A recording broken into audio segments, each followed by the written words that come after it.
দু নম্বর প্রশ্ন, যে হুজুর সাহেবরা যদি সত্যিকারে কোরআনকে এত ভালোবাসবে তাহলে এত টাকা নেয় কেন? কি গো, আরে বলছেন না কেন? প্রশ্ন আছে না নাই? হ্যাঁ অবশ্যই, 500 টাকার নোট সকালবেলা দিয়েছি, প্রশ্ন করবো না? কি গো, আমি মনের প্রশ্নটা আপনাদের করছি। উনি যদি সত্যি ইসলামকে এত ভালোবাসবে তাহলে টাকা নেবে কেন? এইবার শোনেন, শরিয়াতে একটা হচ্ছে হাদিয়া আর আরেকটা হচ্ছে পারিশ্রমিক। খুব ভালো করে কথা বুঝবেন, হাদিয়া আলাদা, পারিশ্রমিক আলাদা। আপনি কোনো বক্তাকে দাওয়াত করছেন, দাওয়াত করার সময় ডেট কথা বলে দিলেন। আমার ক্ষেত্রে যেটা হয়, আমি ওয়ান ক্যামেরার সামনে বলছি, বা যদি কেউ রেকর্ড করে থাকে আপনারা পরীক্ষা করে দেখবেন। দাওয়াত করার পরে আমাকে জিজ্ঞাসা করে যে আপনার হাদিয়া কত? আমি বললাম ভাই, যদি আমি বলি যে এত, তাহলে ওটা আর হাদিয়া থাকে না, ওটা পারিশ্রমিক হয়ে যায়। কি গো, বক্তব্য হয়ে গেল, আপনি একটা খুশি করে দিলেন। হাদিয়া দেওয়া সুন্নাত, নেওয়া সুন্নাত। কিন্তু যদি বলি 25, যদি বলি 20, যদি বলি 18, যদি বলি 22, তখন ওটা হাদিয়া থাকে না, ওটা আমার পারিশ্রমিক হয়ে যায়। আমার কথা বুঝতে পেরেছেন বাবা? তাহলে আপনি টাকা নেবেন না, আপনারা যেটা খুশি করে দেবেন সেটাই নেব। আমি কি বলি ফোন করলে, যে ভাই আপনারা খুশি করে যেটাই বলবেন ইনশাল্লাহ ওটাই আমি খুশি, আলহামদুলিল্লাহ। এটা কি টাকা কন্ট্যাক্ট করে নেওয়া হলো নাকি খুশি মতো হাদিয়া হলো? কোনটা? হাদিয়া। এবার সমস্যা কোন জায়গায়? কিছু ভুল আছে ওলামাদের, মানে বক্তাদের, আর কিছু ভুল আছে কমিটির। কমিটি সবসময় দেখে যে বক্তাটা 30,000 নেয়, 40,000 টাকা নেয়, 50,000 টাকা নেয়, ওই বক্তাটা বড় বক্তা।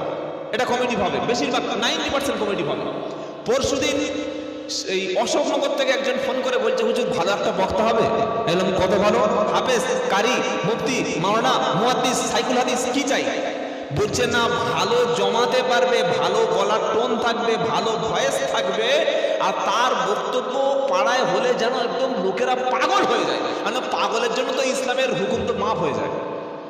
কি পাগল হয়ে গেলে নামাজ পড়তে হবে? আমার বসে জিজ্ঞাসা করুন, পাগল হয়ে গেলে নামাজ পড়তে হবে না। আপনি যদি এখন পাগল হয়ে যান, আপনার ফজরের নামাজ মাফ। যতদিন না পাগল হবেন, এই পাগল থেকে সেন্স ফিরে আসবে। কি শুনছেন আপনারা? তাহলে জলসা কমিটি চাইছে ভাইরাল বক্তা, শ্রোতা চাইছে সুর, আর আমরা বক্তারা খুঁজছি টাকা।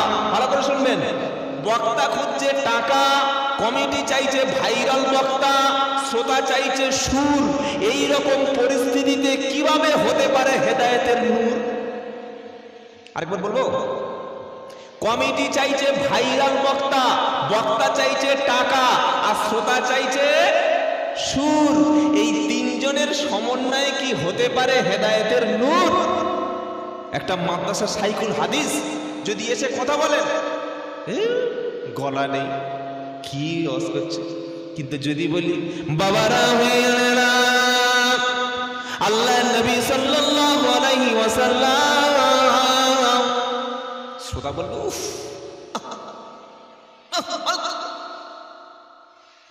ওলামারা কথা বললে শুনতে জানে, বক্তা কথা বললে শুনবে। তাই আমরা যারা বক্তা, আমাদের উচিত হাদিয়ার ব্যাপারটাকে, এটা বক্তব্যটা যেন পেশা হিসাবে আমরা না নিই, এটা যেন দাওয়াতের একটা মাধ্যম হয়। মনে থাকে যেন কথাটা। আমি এসছি বাড়ি থেকে এই নিয়ত করে আমরা আসবো, আল্লাহ আমাকে এমন কিছু বলিয়ে নিও যে আমার কথার দ্বারা যেন মানুষ পরিবর্তন হয়। এ নিয়ে থাকবে না? থাকবে না? থাকবে। আর আপনাদের নিয়ে থাকবে যে আমি কোরআন সুন্নাহ থেকে আলেমদের কথা শুনবো। যদি কথাটা আমার মনের মতো না হয়, তাহলে বলবো এ বক্তাটা চলবে না, তাই তো? অথচ কথা কোরআনের, কথা হাদিসের। আর যদি আমার মনের মতো হয়, আমার পক্ষে বলে হ্যাঁ মারাবা মারাবা, ঠিক আছে ঠিক আছে, আরেক বছর হবে, এটা মোমেন না। ইন্নামা কানা কাউলুল মুমিনিনা ইযা দুউ ইলাল্লাহি ওয়া রাসূলিহি আইয়াকুলু সামি'না ওয়া আতা'না। 18 পারা সূরা নূরের 51 নম্বর আয়াতে আল্লাহ পাক বলছেন, মুমিনদের মধ্যে ওরা যারা আল্লাহ এবং রাসূলের দিকে কোনো ফয়সালার জন্য ডাকা হয়, কোনো ব্যাপারে আল্লাহ এবং রাসূলের ফয়সালাটা ওদেরকে শোনানো হয়, মুমিন ব্যক্তি শোনার পরে বলে সামি'না ওয়া আতা'না, শুনলাম এবং মেনে নিলাম, যেটা শুনলাম সেটা মেনে নিলাম। যদি আমার পক্ষে যায় তো আলহামদুলিল্লাহ, যদি আমার বিপক্ষে যায় সেই ভুলটা যদি আমি করি সংশোধন করে নেব। যদি সুদের কারবার থাকে তওবা করে ছেড়ে দেব, যদি মদের সঙ্গে যুক্ত থাকি তওবা করে ছেড়ে দেব, যদি হারামের সঙ্গে যুক্ত থাকি তওবা করে ছেড়ে দেব। সামিইনা ওয়া আতানা, শুনলাম এবং মেনে নিলাম। শোনার পরে এটা করলে কি হবে, না করলে কি ক্ষতি হবে, দুদিন পরে করব, ভেবে দেখব। এটা মুমিন কখনো বলে না, মুমিন শুনে আর বলে মেনে নিলাম। মুমিন শোনার পরে কি বলে, মেনে নিলাম। আর মুনাফিক কি বলে, আচ্ছা ঠিক আছে দেখছি, যা বললো ভালো কিন্তু মানা সম্ভব না। এখন একদল মুসলমান খুব চালাক, বলছে হুজুর আপনি ঠিক বলেছেন, একদম ঠিক, কিন্তু এই যা পরিস্থিতি বর্তমান বাজারে কোরআন হাদিসের কথা কি মেনে নেওয়া যায়? এটা বলার সাথে সাথেই বেঈমান হয়ে যায়। কোন মুসলমান নামাজ পড়ে না তাকে কাফের বলতে পারবে না, সে পাপী। সে যদি শিরক না করে আল্লাহ ক্ষমা করতে পারে, আবার আযাবও দিতে পারে। কিন্তু কোন মুসলমান যদি বলে যে কোরআন হাদিসের কথাটা হালাল হারাম জায়েজ না জায়েজ এইগুলো বর্তমান যুগে মেনে নিয়ে বাঁচা যায় না, কঠিন, ও সাথে সাথেই বেঈমান। শুনছেন কি বললাম? বেঈমান হয়ে যাবে। আজ মুসলমান বলছে যে ব্যাংকে টাকা রেখেছি 10% সুদ দেবে বলেছে, যদি সুদের টাকাটা নিয়ে ব্যবসা করি, সুদের টাকাটা নিয়ে যদি খাই, এতে ক্ষতি কি? আল্লাহ বলেছে মানলে হয়ে যাবে, আল্লাহ রসুল বলেছে মেনে নিলে হয়ে যাবে। আল্লাহ রসুলের কথা সব জায়গায় মানা, বলছেন না কেন, যায় না। সব জায়গায় মানলে তুমি বাঁচতে পারবে না, এ কথা বলছে না, বলে না, বলে নামদারি মুসলমান নয়, নামাজি মুসলমান বলছে, মুখে দাঁড়িয়ে রেখে বলছে যে আল্লাহ রসুলের কথা বাবা ঠিক আছে, কিন্তু ব্যাংকে একটু টাকা রেখে সুদ নিচ্ছি, এতে আল্লাহ রসুল ঢুকে যাবে কি গো? এর নাম কিন্তু মুমিন না। সামিনা ও আতানা, শুনলাম এবং মেনে নিলাম।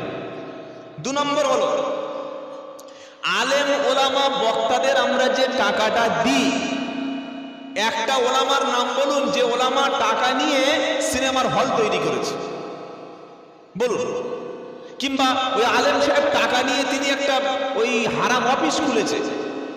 আল্লাহর শপথ করে বলছি, আলেমদের হাতে টাকা থাকলে হয় তিনি একটা মাদ্রাসা করবেন, নয় মসজিদ করবেন, নয় খানকা করবেন, এতিমখানা করবেন, তাহলে ইসলামিক একটা স্কুল করবেন, যার দ্বারায় হাজার হাজার মানুষ দিন ইসলামের, আমাদের বাচ্চারা দিন ইসলাম শিখবে। বলুন আলহামদুলিল্লাহ। ডাক্তারদের যখন ফিস দিয়ে আলোচনা করার জন্য 500 টাকা ফিস, 700 টাকা ফিস, 1500 টাকা ফিস, উকিলের পরামর্শ নিলে 2000 টাকা, উকিলের সঙ্গে কথা বললে 500 টাকা ফিস দিতে হয়। কিন্তু মুফতি সাহেব আলেমের সঙ্গে যখন আমরা পরামর্শ করি, মাসলা জিজ্ঞাসা করি, ফ্রি অফ কস্ট। কি গো, মানে আমরা মনে করি আলেম ওলামা এরা সবসময় ফকিরের মতোই থাকে। আমাদের সমাজ অধিকাংশ মনে করে আলেম ওলামারা ফকিরের মতো থাকে, সেজন্য ইমাম সাহেবদের মাইনে সব থেকে কম থাকে। এই জন্য ইমামদের মাইনেটা কম, হুজুরদের পয়সার দরকারটা কি? একটা হুজুর কত পয়সা লাগে? মসজিদে এসি, আর ইমাম শুয়ে আছে সিঁড়ির তলায় গরমের মধ্যে। আপনি বলুন কটা ইমাম সাহেবের ঘরে এসি লাগানো নাম বলুন, কটা ইমাম সাহেবের মসজিদের রুমে এসি লাগানো বলুন যে আমাদের ইমাম সাহেব আমরা এসি লাগিয়ে দিয়েছি, আছে? অত সহজ না, বলতে গেলে ঘামবার হয়ে যাবে। একটা দুটো মসজিদ থাকতে পারে, মসজিদে কোনো দরকার নাই, ফ্যান দিলেই না, এসি 3টে 4টে করে 1.5 টন 2 টন এসি লাগিয়ে দিয়েছে। আর যে ইমামটা 24 ঘন্টায় প্রচন্ড গরমে মসজিদের ঘরের সিঁড়ির তলায় পড়ে আছে, মসজিদের প্রাইভেট রুমে ঘেমে যাচ্ছে, একটা ফ্যান ওই চলছে, এরকম এসি নাই। মানে আলেমদের ভেবেছি এদের পয়সার দরকার নাই। কিন্তু মনে রাখবেন, আজ থেকে যখন মুঘলদের পিরিয়ড ছিল, বাদশারা যখন আওরঙ্গজেব, সম্রাট জাহাঙ্গীর, সম্রাট শাহজাহান নেতৃত্ব যখন আমাদের ভারতবর্ষে ছিল, তখন মসজিদ মাদ্রাসা থেকে আলেমদের 1 পয়সা দেওয়া হতো না। কেন? আলেমদের জন্য আলাদা বাইতুল মাল ছিল, ফান্ড ছিল, পুরো সরকার তাদের কোষাগার থেকে আলেমদের বেতন দিতেন। তবে এমন একটা দিন সময় আসবে, আল্লাহ আলেম ওলামাদেরকে হাতে প্রচুর সম্পদ দান করবেন। বলুন সুবহানাল্লাহ। এ কথা কোনোদিন বলবেন না যে আলেমরা টাকা নিয়ে করেটাকে। টাকা প্রত্যেকের প্রয়োজন আছে, টাকার প্রয়োজন সবার আছে। আপনারা খুশি করে দিলেন, আমরা খুশি করে নিলাম, এটাই যেন আমাদের মানদণ্ড থাকে। তার বাইরে 30 দাও, 25 দাও, 20 দাও, না দিলে যাব না, এই বক্তাকে কোনোদিন স্টেজে এনে অন্তত আমি বলতে পারবো না যে তার দ্বারাই মানুষ হেদায়েত পাবে, কি বলতে পারবো না। যদি কেউ 1000 টাকা কম দিলে, 5000 টাকা কম দিলে, 2000 টাকা কম দিলে টাকা ছুঁড়ে ফেলে দেয়, বদদোয়া করে, কমিটির বিরুদ্ধে আজে বাজে কথা বলে, তার মাকসাদ, তার উদ্দেশ্য, তার মঞ্জিল, তার টার্গেট, তার মিশন হচ্ছে টাকা। তার উদ্দেশ্য কিন্তু মানুষের হেদায়েতের বাণী শোনানো না। আমরা সকলে শুনেছি, বাবারা বাবারা এটা হলো জান্নাতের বাগান, কি তাই তো বলছেন না কেন? এটা হলো জান্নাতের বাগান, এই জান্নাতের বাগানে সবাই বসো। তো জান্নাতের বাগানে যদি সবাইকে আসতে হয়, টাকা কম দিলে বক্তা কেন জান্নাতের বাগানে আসে না? কি গো, তুমি তো বললে জান্নাতের বাগান, তো টাকা কম দিলে আসে না কেন? এই প্রশ্নগুলো বক্তাদের করবেন যে আপনি তো বললেন যে এটা জান্নাতের বাগান, তো 2000 টাকা কম দিলাম, বাগান থেকে উড়ে চলে যাচ্ছেন কেন? কি গো, আল্লাহর কসম করে বলছি, আলেম যতদিন পৃথিবীতে আছে, সে খানকায় হোক, দরবারের কোনো হাক্কানি পীর হোক, মাদ্রাসার ওস্তাদ হোক, আপনার মসজিদের ইমাম হোক, আলেম আছে বলে ইসলাম টিকে আছে, হাফেজ আছে বলে কোরআন টিকে আছে। হাফেজ, আলেম, মুফতি সাহেব যেদিন শেষ, সেদিন ইসলামটা পৃথিবীতে শেষ হয়ে যাবে। হালাল কোনটা, হারাম কোনটা, জায়েজ কোনটা, না জায়েজ কোনটা, ডাক্তার বলবে না, মাস্টার বলবে না, ইঞ্জিনিয়ার বলবে না, আপনার কেউ বলবে না হালাল হারাম জায়েজ না জায়েজ সৎ অসৎ কোনটা। এটা আলেম ওলামারা আপনাদের সামনে বলবে, আর আলেম ওলামারা বলে বলেই এতটা খারাপ। কি শুনতে পেয়েছেন? ডাক্তারখানায় গেলে ডাক্তার বলবে এটা খাবেন, এটা খাবেন না, এটা কম করবেন, এটা বেশি করবেন, কি বলবে না? বলবে না। ডাক্তার কোনোদিন বলবে না যে আপনি সুদ খাবেন না, আপনি মদ খাবেন না, আপনি ঘুষ খাবেন না, আপনি জেনা ব্যভিচার করবেন না, এটা কোনোদিন ডাক্তার বলবে? ও বলতে যাবে কেন? ফিস নিল, ব্যাস চলে গেল। কোন পুলিশ অফিসার আপনার উপদেশ দেবে না, উপদেশ দেবে কেবলমাত্র আলেমরা। জোরে বলুন সুবহানাল্লাহ। একটা হাদিস বলি, নবী বললেন কুন আলিমা, হয় তুমি আলেম হও, আলেম যদি না হতে পারো, আও মুস্তামিআ আও মুতাআল্লিমান, আলেমের ছাত্র হও। 2 নম্বর, আলেম না হতে পারো, আলেমের ছাত্র হও, আলেমের ছাত্র না হতে পারো, আও মুস্তামিয়া, আলেমের কথা শোনো, আলেমের কথা শোনার মতো সৌভাগ্য যদি না থাকে, আও মুহিব্বা লাহু, কমপক্ষে আলেমকে তুমি ভালোবাসো। 5 নম্বর হইও না, 5 নম্বর হলে তোমার ধ্বংস অনিবার্য। আলেম কাকে বলে? বলেন, আলেম কাকে বলে? ফুরফুরা শরীফ থেকে পড়ে আসলাম, দারুল উলুম থেকে, দেওবন্দ থেকে পড়ে আসলাম, মাজারুল উলুম সাহারানপুর থেকে পড়ে আসলাম, মিশর থেকে পড়ে আসলাম, বাংলাদেশ থেকে পড়ে আসলাম, সৌদি আরব থেকে পড়ে আসলাম। নামের শেষে কাসেমি, নামের শেষে তাহেরি, নামের শেষে ফুরফুরাবি ফাতেহি, নামের শেষে আলিয়াবি, নামের শেষে আজহারি, নামের শেষে মাদানি। এগুলো তো আলেম, অবশ্যই এগুলো আলেম। আলেম হলো সেই ব্যক্তি যে ব্যক্তির ইলিম আছে আর ইলিম অনুযায়ী আমল করে, ওই হলো আলিম। আলেম আছে, আমল নাই, আলেম বলা যাবে? আরে কথা বলে না। আলেম ইলিম আছে কিন্তু আমল নাই, ওটা দুনিয়া সমাজের চোখে আলেম, কিন্তু আল্লাহর কাছে আলেম না। ইলিম অনুযায়ী যতটুকু জানে ততটুকুই সে আল্লাহকে ভয় করে, ইনি হচ্ছেন আলিম। বলুন সুবহানাল্লাহ। নবী বললেন তুমি আলেম হও, আলেম যদি না হতে পারো, কমপক্ষে আলেমের কি গো, ছাত্র হও। ছাত্র হতে গেলে কি হতে হয়? ছোট হতে হয় না বড় হতে হয়? জোরে বলেন।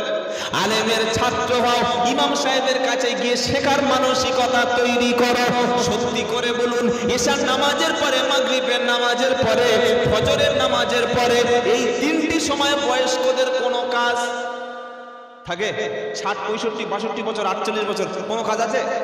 মাগরিবের নামাজের পরে, ইশার নামাজের পরে, ফজরের নামাজের পরে, এই 3টি টাইম যাদের চুল পেকে গেছে, দাড়ি পেকে গেছে, ওযুটা শিখেছেন, গোসলটা শিখেছেন, নামাজটা শিখেছেন, পোশাক পরাটা শিখেছেন, কিন্তু আজও পর্যন্ত সূরা ফাতিহাটা পড়তে জানেন না।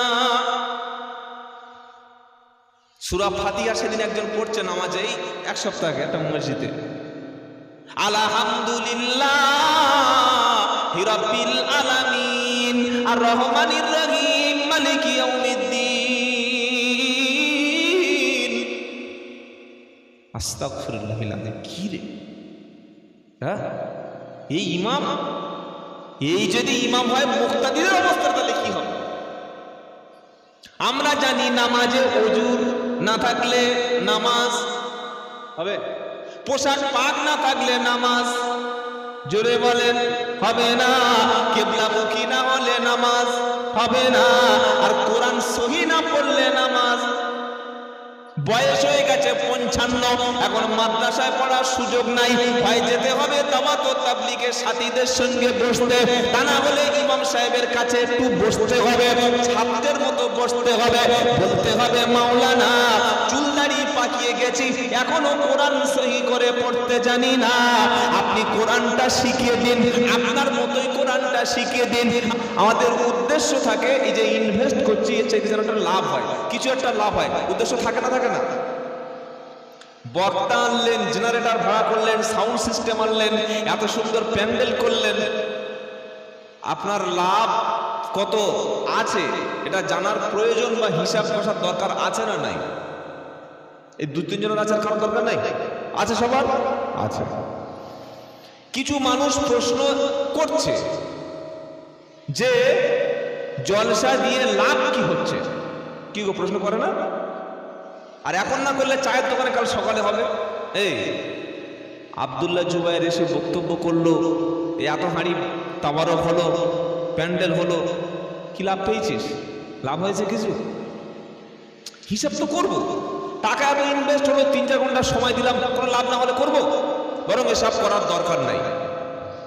আল্লাহর কাছে প্রশ্ন করুন।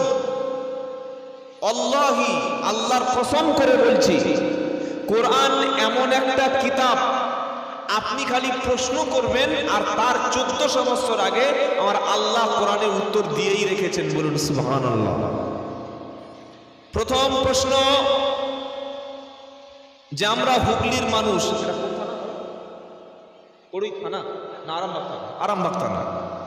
আরামবাগ থানার কড়ুই এলাকার মানুষ, এত মানুষ একসঙ্গে সমবেত হয়ে হাজার হাজার টাকা ইনভেস্ট করে প্যান্ডেল করে জলসা দিয়ে বক্তব্য শুনে আমাদের কোনো লাভ আছে কি না? কি দরকার টাকাটা খরচ করে? আল্লাহ প্রশ্ন করলাম যে আল্লাহ বলুন কি লাভ আছে? উত্তর কে দেবেন? বলেন না, আল্লাহ। কে উত্তর দেবেন? আল্লাহ। আমার কথা শোনার কোনো প্রয়োজন নাই, আমার কথার মধ্যে সেই কথাটা মেনে নেবেন যেটা আল্লাহর কালামের সঙ্গে মিলে যাবে, নবীর সুন্নাহর সঙ্গে মিলবে। আল্লাহর কালাম নবীর সুন্নাহর বাইরে যদি কোনো কথা কোনো বক্তা বলে বা আমি যদি বলি, ওটা মেনে নেওয়ার নাম ইসলাম না। আমরা কি মনে করি যে এই হুজুর বলেছে, এই মুফতি সাহেব বলেছে, ওই শিক্ষক বলেছে, অমুক পীর সাহেব বলেছে, অমুক একজন কারি সাহেব বলেছে, উনি বলেছে মানে ঠিক। এটা হচ্ছে অন্ধ ভক্ত। এটা কি নাম বলুন? অন্ধ ভক্ত, ব্লাইন্ড সাপোর্টার। পুরো অন্ধ ভক্ত, ব্লাইন্ড সাপোর্টার, অন্ধভাবে হুজুর যা বলেছে ঠিক, পীর সাহেব যা বলেছে ঠিক, মুফতি সাহেব যা বলেছে ঠিক, আমাদের আমির সাহেব যা বলেছে ঠিক। না, এটা ইসলাম না। মুফতি সাহেবের কথা, পীর সাহেবের কথা, আমির সাহেবের কথা, বক্তা সাহেবের কথা, হুজুর সাহেবের কথা আমি জাস্টিফাই করব দুটো জিনিসকে সামনে রেখে, এক কিতাবুল্লাহ আর এক সুন্নাত রাসূলুল্লাহ, রাসূলের সুন্নাত। এর বাইরে যদি কোনো কথা হয় সেটা মেনে নেওয়া আমাদের জন্য অনুচিত। চলুন আল্লাহ কি বলছেন, আল্লাহকে প্রশ্ন করি। আল্লাহ, এত টাকা ইনভেস্ট করলাম, এত খরচ করলাম, এতে কি কোনো লাভ হচ্ছে? কোরআন বলছে ওয়াযাক্কির ফাইন্নাদ-যিকরা তানফাউল মুমিনিন।